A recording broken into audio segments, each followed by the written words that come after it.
Hello, I'm Julie Kernan, President and CEO of Business Volunteers Maryland. I'd like to welcome you to Doing Good Better. It's a series where we spotlight people who are doing good things in our community, people making a difference. Today, it's my pleasure to welcome John Hoey. He's the President and CEO of the Y in Central Maryland. And before we get started with John, I have to confess that he's one of the very first people that I met when I moved to Baltimore 20 some years ago, when we were both working for the Sylvan Learning Systems organization. John, thanks for being here. It's a pleasure to be here and talk to you, Julie. And John also is a member of the board of directors for Business Volunteers Maryland, so he knows a little bit about what we do. And I think in our conversation today, he'll shed light on how we support his organization and obviously how he's supporting the community. So John, how are you doing good better? Well, that's a big question. People would probably think that that's primarily due to my role as the CEO of the Y. And, I feel very fortunate that, I get to go to work every day, and by the actions really of all the people who work in our organization and volunteer for our organization, that we try very hard to make the community a better place every single day. It's a gift, if you will, to have that privilege. I consider it a privilege. But I think about that issue in everything I do, right? I also volunteer, obviously, for Business Volunteers, but other organizations. I try to also mentor people who are, thinking about how they might be able to be more helpful in the community. I've done that for years, sort of really unofficially, because I think that's something that I would say most thinking human beings realize, that we only have so much time in our lives, in our careers, and we're all busy. But improving the community, making an impact in a material way is something I think is just basic to one's human condition. And so, I've been very fortunate in this role, but in my prior life, before I had this role, I worked in the corporate world, as you mentioned. And I always did find time to volunteer, to be part of boards, to participate in the community, even when my life involved getting on a lot of planes and flying out of town a lot. Because at the end of the day,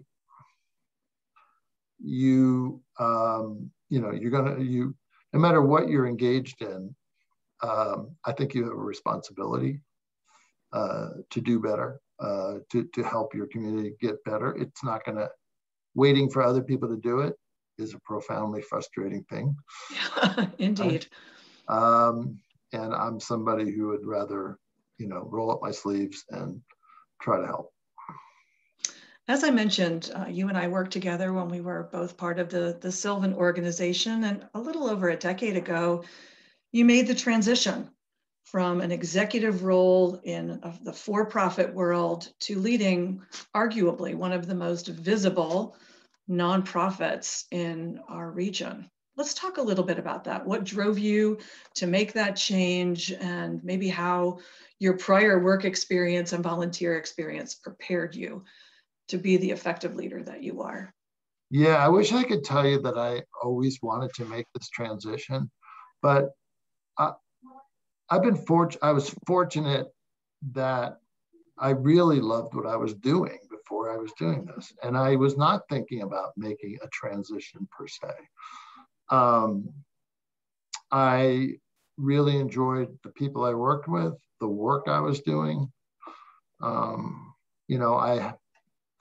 me, the only challenge really was the amount of travel that I was doing. I was a single dad at the time, and that part was hard. But I really loved what I was doing, and I felt like I was relatively in a good place, right?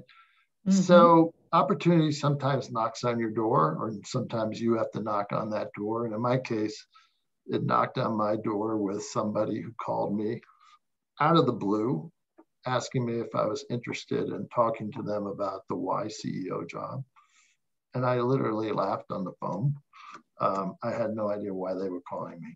So I, told them that I would think about some people who might be good at it and call them back. So very long story short, they were persistent.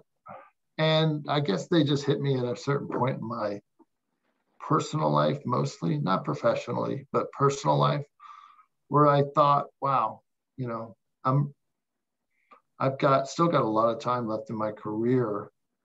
What if I spent that time really doing something in this community that could have a profound impact? Like that's potentially a rare gift.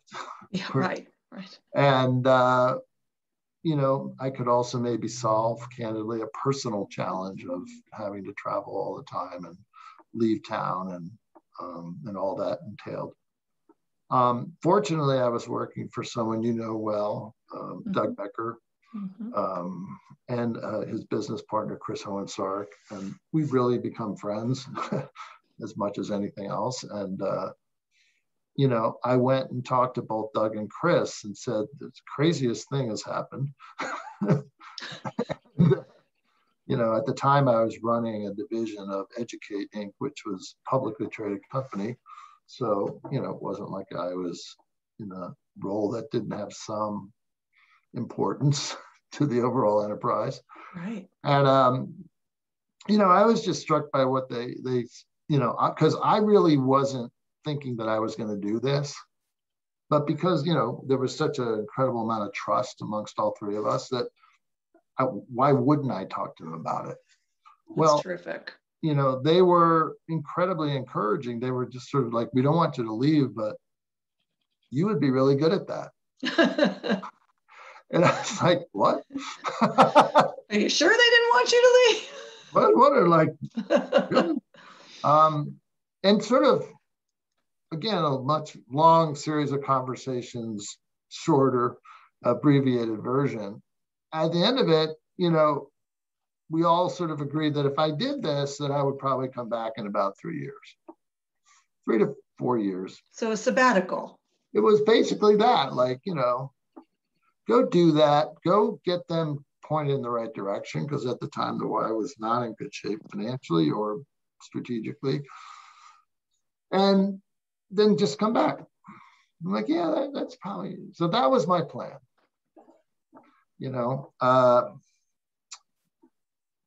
14, 15 years later, I'm still here. So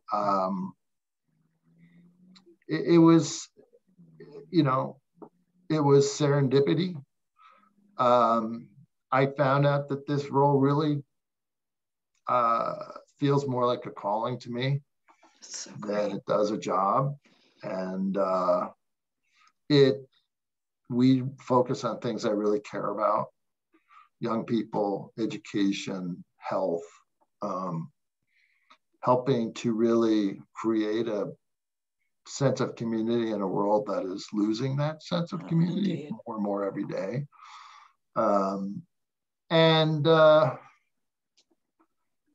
So why go back, even though I loved what I was doing. I've had chances to go back into the private sector, and they've been really interesting opportunities. But I've turned them all down, and I'm happy that I have. So what surprised you the most about your new role transitioning to the nonprofit world? Yeah, I think a lot has surprised me. I think one thing that I would just say was a misperception that perhaps I had, and I think a lot of people have, and I think, Julie, you probably can see this as well, since you obviously made this transition, that people will say that it's just so different, right? That, oh my goodness, it's like you're going to be doing things that you didn't do before, and that you put all your skill sets on the shelf, and you're just going to, it's a totally different world, and Right.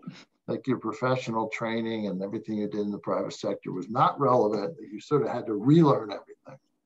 Well, that's just not true.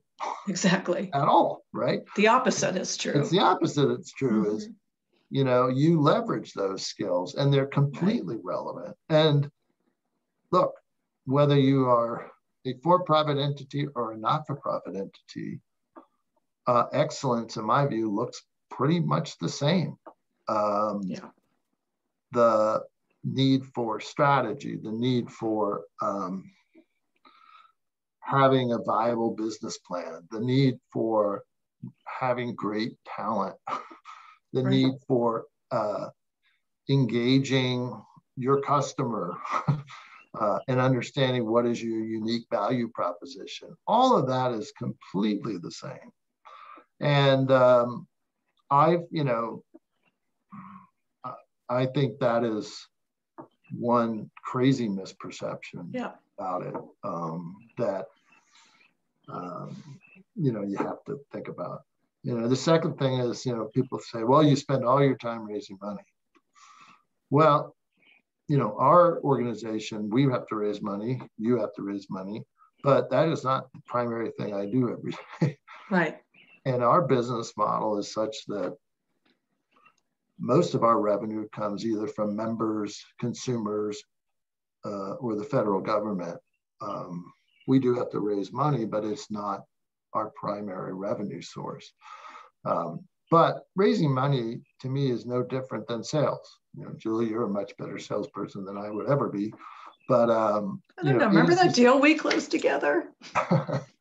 Well, it's the same thing, right? You're trying to get somebody to see the value of what you do, of what, in our cases, the services that we can provide, the impact we're having, right? Right. And that's no different than it's a sale. And either you believe in my view is, if you believe in what you're selling, you can be reasonably good at it. Right. Success with some training. But if you don't believe in what you're selling, I don't care how good a salesperson you are. Right. People aren't going to buy. And so, I feel very passionate about what we do here at the Y. I feel very passionate about what Business Volunteers does. I think it's an easy sell in that sense. So, fundraising is not some strange thing. You don't just call people out of the blue and ask for money. You build relationships, you build confidence, you have a track record. You're selling a track record and a opportunity to help someone. So that's another big, I think, misconception. And then the third one I would mention is that you're looking for different kind of people, right? That there's this, maybe it's a university or something where all these people come from, or this nonprofit right? Or it's another state or something that, and that somebody who would be effective at a not-for-profit is totally different than someone. Well, there could be differences, but there's more similarities than differences, right? Yeah. Talent is talent. People who are going to be good and help move your organization forward look the same. They and the need to build a talented, diverse team is no different. And I found that I look for the same things that I've always looked for in people: a commitment, a sense of a drive, but also a ability to collaborate. Right. Those are all similar. Universal skills. Yeah. Yeah, I mean, I've done the same thing, right? I've now working in the nonprofit space in my third year. And the people that I work with today, I can absolutely see them being successful where I came from. and they would have contributed at the same level and been hypo employees there, just like they are to business volunteers. So I agree with you 100% on that assessment. So John, last November, you got the call. Mackenzie Scott, ex-wife of Amazon founder Jeff Bezos, was making significant donations to deserving nonprofits and universities who were hurt by the pandemic. Sadly, I did not get that call. I was thrilled that you did. So tell us about that experience, because I bet that was just mind-blowing. Yeah, that was quite an experience. It was a Friday, 2 weeks before Thanksgiving. Not that I remember exactly. What were you wearing? Whatever I was wearing, I should wear it every day. My dry cleaner would get sick of me. I got an email, just to kind of, it's an interesting story. I got an email from a woman who I did not recognize, saying that she represented a philanthropist who was interested in giving the Y money. That was a nice email. It wasn't certainly totally crazy. But what was interesting about it is she said that, would I take a phone call from this third party? And this third party happened to be a partner at Bridgespan, which is a consulting firm for not-for-profits. They're sort of, I would liken them to the sort of Mackenzie of not-for-profit consulting, top tier. And I happen to know Bridgespan through our national organization has used them, and I know several of their partners.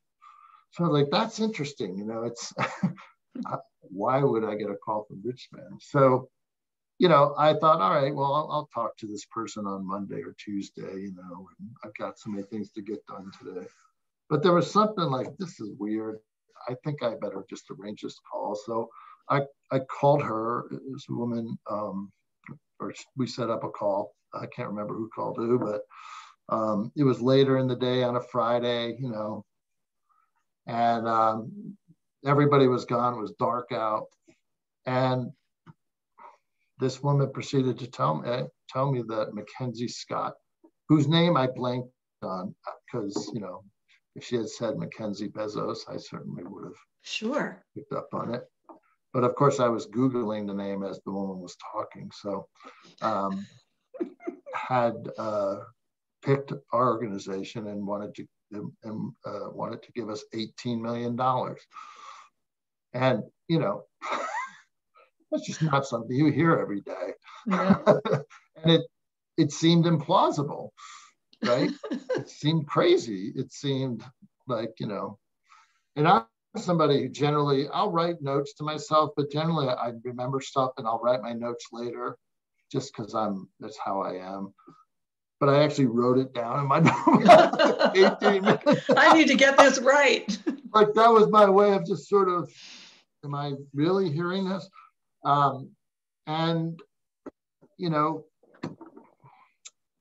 there was really no requirements other than it was unrestricted, and you could not divulge her name until she was ready to talk about it. You could only tell a few people in your organization.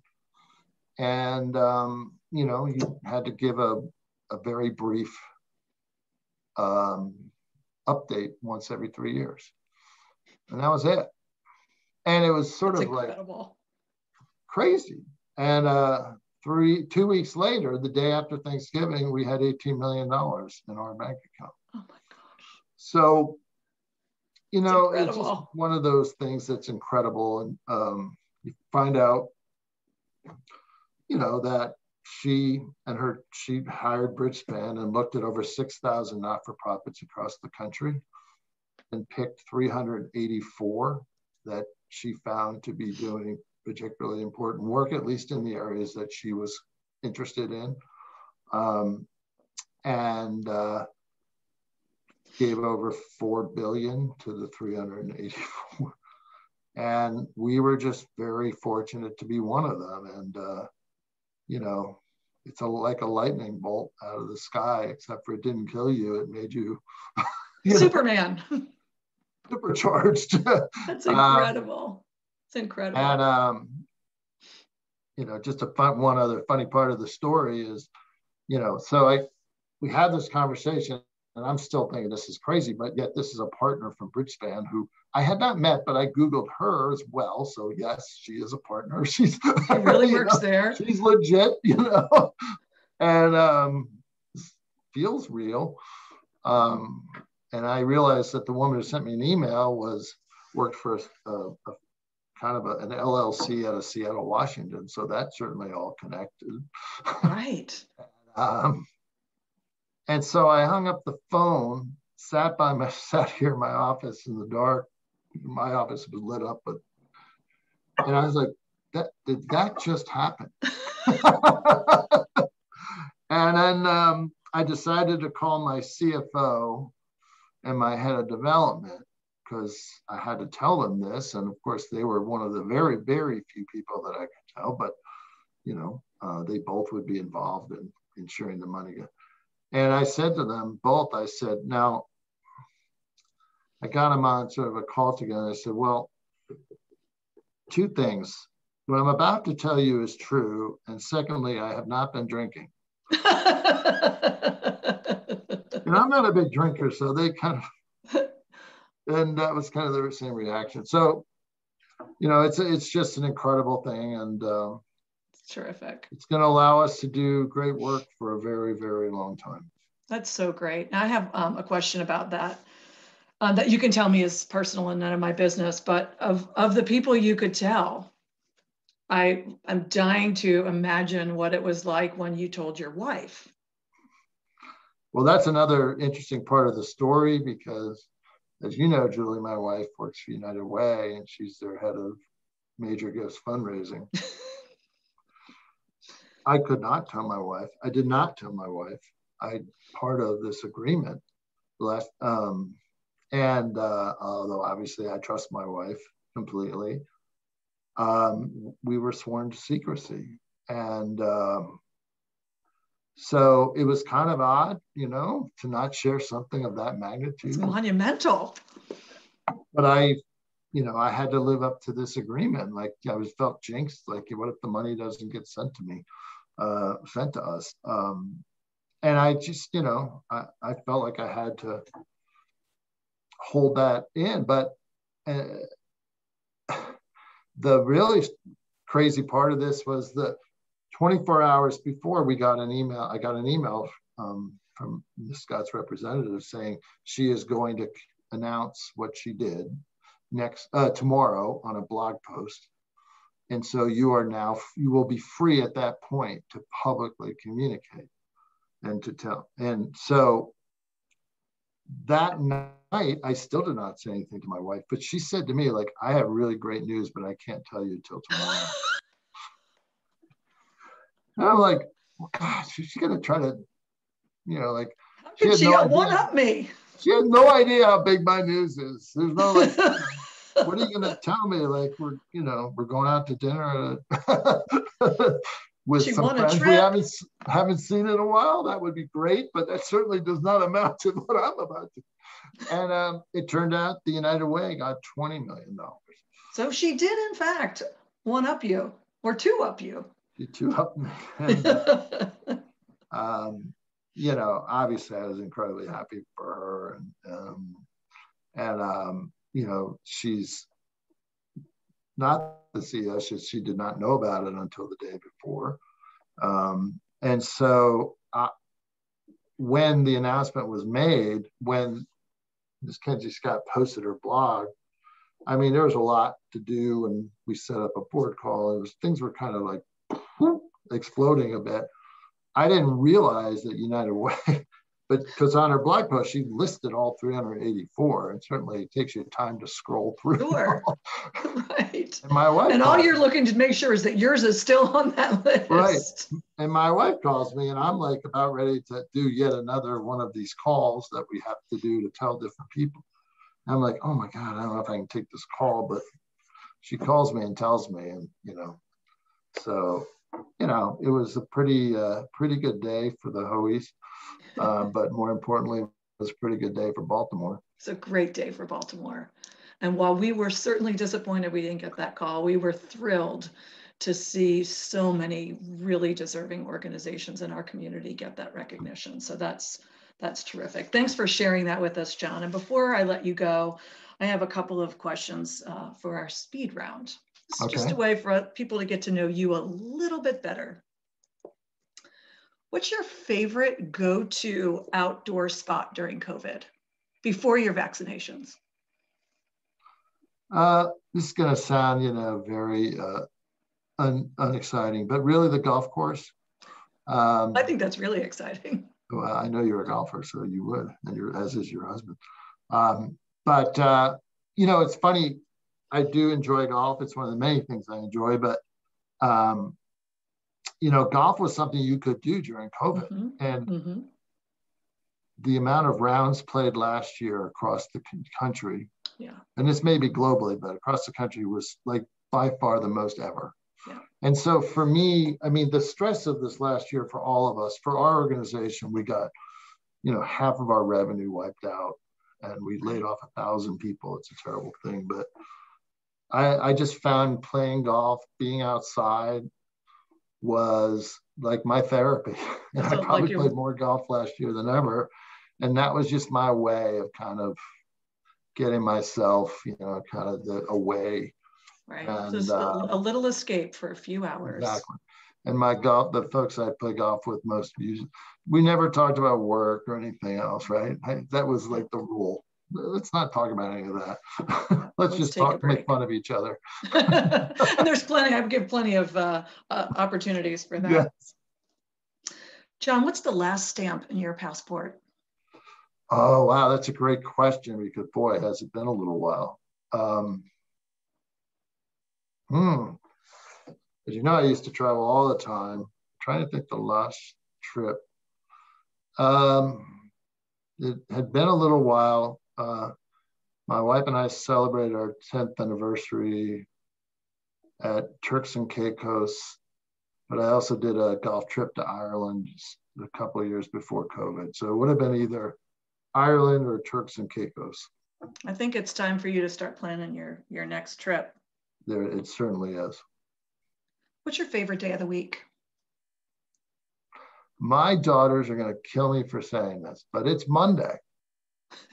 Counterintuitive. Like I have twin 11-year-old daughters, and they're like any kids in middle school. Like, oh, I hate Monday. But my thing with them is like, I love Mondays. I literally do a backflip out of bed, and I can't believe I have this great opportunity all week. Now that may or may not be true. Like, my backflip days are over, but I don't know. There's something about the opportunity of a new week, and I know that sounds ridiculous. Clean slate. And do you remember at Sylvan how we had that sign, that TGIM? Yeah. Thank God it's Monday. I don't know. I just feel like it's every new, technically the week starts on Sunday, but every new work week presents new opportunity. And so I've never been someone who dreaded Mondays. That's great. That's a good attitude. All right, John, last but not least, what's always in your refrigerator? Always in my refrigerator. Well, I have a wife and 2 girls, but what's always in my refrigerator for me is eggs. I'm a big egg. I really don't eat much, if any, carbohydrates. And I love eggs, and eggs get me started in the morning. So I get up very early, way too early, and I generally have my eggs, read coffee, and read my New York Times. And that's how I start my day. Well, that's a good way to get going, to do good better. John, thank you so much for spending time with me. I really enjoyed it. And I look forward to catching up with you again very soon. Likewise. Thanks, Julie. Thank you. Okay, Lauren.